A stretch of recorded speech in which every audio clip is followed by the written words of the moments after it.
मळणी यंत्रामध्ये डोक्याचे केस अडकल्यामुळं महिलेचं शिर धडा वेगळं झाल्यानं जागीच मृत्यू झाल्याची हृदयद्रावक घटना घडली। कोकिळाबाई संजय गवळी असं या मृत महिलेचं नाव आहे।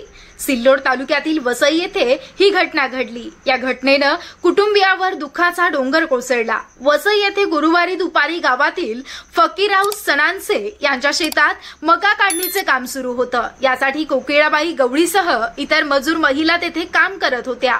मका मशीनमध्ये टाकताना अचानकपणे कोकिळाबाई यांचे केस मशीनमध्ये अडकले।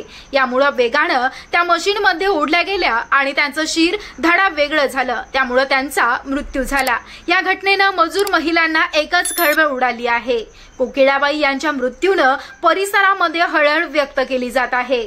त्यांना 2 मुली, 1 मुलगा आहे। दोन्ही मुलींचे विवाह झाले असून त्यांचा मुलगा नुकताच होमगार्डमध्ये भरती झाला। त्यामध्ये परिवारात आनंदाचं वातावरण होतं।